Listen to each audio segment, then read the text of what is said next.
Great. Welcome back to a calmer Senate Economic Development, Housing and General Affairs. Good morning. It is Thursday, April 30th, the last day of April. Oh, the cruelest month is about to say goodbye. And we are looking at genetic data privacy. And we have come up with a 60-day cure period of compromise, which I believe is working for everyone. And Rick, I think are we walking through that? Are we walking through the whole bill? What do we want to do? Where are people on this? Because we have an amendment, which I think we walked through the other day, right? Correct. The 60-day cure period. Maybe we should just review that and see where we are and see where the committee is. Sure. So Rick Sable, Office of Legislative Counsel. Good to see you all this morning. I'm going to just send for a share request here left. So I will just talk while I wait to share my screen. So I did walk through, and I think you all have access on the committee webpage, draft 2.1 of the committee amendments. Let me walk through that first, and then we can talk about the underlying bill that passed the House, since this amendment just amends the House passed version. So the first instance of amendment is mostly a technical change, although it is substantive, because they're removing the biometric data from the language that would have restricted biometric data from being transferred or stored outside the U.S. That was I think an error, was not intentional to be used in that way. So it's now genetic data and biological samples, which is what the bill was meant to be, not biometric data. So I don't think there were any discussion about that instance of amendment.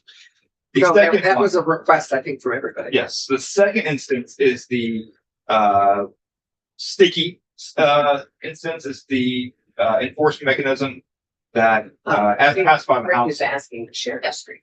As passed by the House, it would allow the AG enforcement, along with the consumer right, to hold the direct consumer company accountable in court. This amendment, that's how for sure. This amendment would okay.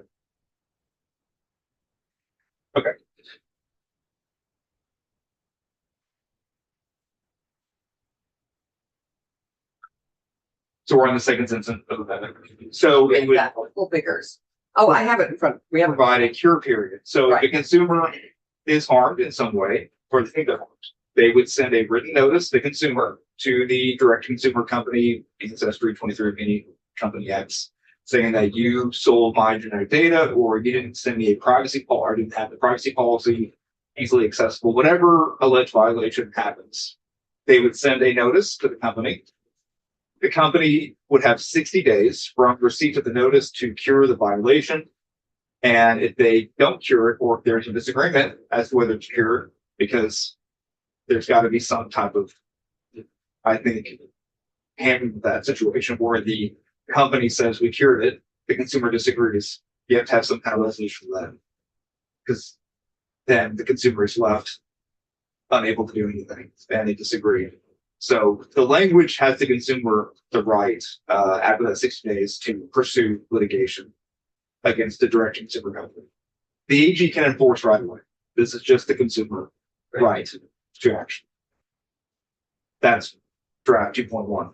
Right. So we have 60 days to fix the problem. Yes. May be a little late if the data has been sold to a foreign country, or sold somewhere that is, or if it's particular data that it's not like a research project, which you can fall back. I mean, there may be data that is, I can't think fully around this, but it's not my area of expertise, but it strikes me that there may be some data that might be used more quickly than 60 days, but 60 days is the compromise we reach. And I think that was the last issue outstanding, Thomas, Randy, in this bill. Because this is very, I believe that was the last issue, and that was a big lift and a big compromise. So I think that is, if people are okay with this. We see the first amendment. Yeah. The first amendment was, I think, something we had all agreed to, and it was a little sort of not a mistake, but I mean, What the benefit it was, yeah, it was, so the language originally, Senator Brock, is that 2A was the same, that genetic data and biological samples of consumers shall not be stored within any territory in the U.S. deemed to be a foreign adversary, right? B was, and it wasn't structured this way, B said genetic data and biometric data instead of biological samples. And biometric data means something totally different than biological sample. And the intent of the bill was to regulate the data, the genetic data, and the biological samples, not biometric data.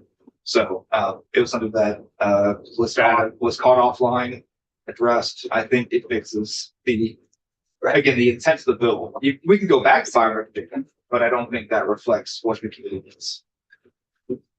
Right. And I would suggest that's not Only to transfer it outside of the United States with the express consent.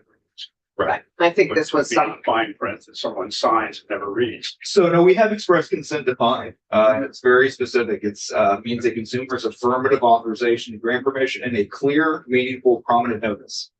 So we can argue, and this goes back to the PRA, because the consumer can argue this was not a clear notice. I was tricked, right? Well, again, with everything that we're doing with privacy and the kinds of disclosures that have to be made to the consumer, they will be made in 16 pages of fine print, and the consumer will sign it, as they always do. Yeah. Is that sufficient? well, as we heard from Ancestry.com, actually, that there's very specific signing off as you go stage by stage. I thought that was a great description of, so some companies, these three companies, I think are more thought because the data is so special and personal that they're being very clear in each phase how this is, what people are signing off on. So I have no worries about that with this bill. I think we've made the compromise on, I think this was a sort of mistake we're curing, as it were, in the first instance of amendment. And the second instance of amendment is the one that we made a compromise on. And I think this, and I'd love to have you both speak to why this, Todd and Rick, I'd love to have speak about why this bill is important on its own. It addresses a very specific area of data, personal privacy let me just finish, please. That this is important in some ways to protect even further than our data privacy bill at the moment does. So I think that's one of the reasons that we want to probably keep this separate. We have agreement on this, and I think it would be good to move this one on. There's agreement that this will be the final version. Unless people have additional amendments, we've worked hard to come to compromise on this bill, and I think we're close to being finished. But there's agreement between the two committees of jurisdiction that this will in remain this separate. in this committee room. I'm focused on this Okay, committee well, room. you had talked about making sure this, with its specific cure period and its PRA for this particular type of data that we're agreeing is unique in some ways or very personal and intimate to people, would not touch other issues in data privacy. I don't know how do we not. You said you were going to talk to the chair of the House Commerce Committee because they have our data privacy bill, and we'd like to keep this one separate. Right, and you asked last week, you made it very clear you'd like to not end up where everything is together. Yes. So I'm trying to keep them separate. But did you get that commitment from the? No, House but Commerce Committee? So So I'd right. like to not lose it until we have that commitment. Okay, I will try and get that by the end of today. Say again what the video Was to not bundle it with the data privacy. You might recall 2 years ago, they killed the kids code Yeah. by Yeah. not letting it be its own bill. Mhm. And that was very painful for me and our committee because we worked very hard on the kids code and it passed unanimously and was attached to things that were highly controversial. And that we didn't have the votes for in the Senate. So I'd like to make sure that we're on the record that this bill remains largely intact and separate because this bill is a PRA with parity to another state that has a 60-day cure period. And that's, I don't want to create a new standard. I don't think we're trying to cut a trail here. This, I agree. the House continues to talk about cutting a trail of data privacy, and that is not something we have the votes for in the Senate. Okay.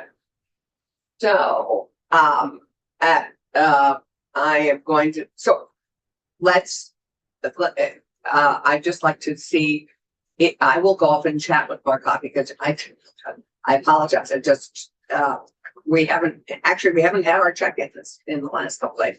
So, if the Commerce chair agrees to that, are we okay with this bill as it is? Because I think we've talked about it. I think we're in pretty good shape on this bill. And if we can agree to not have it commingled with another bill, I'm ready to go. And largely unchanged. Yeah. Yeah. Would Well, help us get this bill passed. Right. Well, they sent it to us, so I hope they'd stand by their word.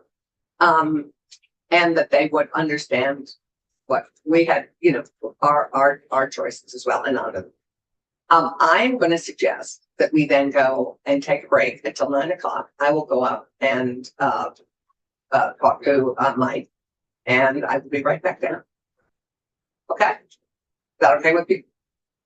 And any other questions? If you two had other, I think things, and if people have questions for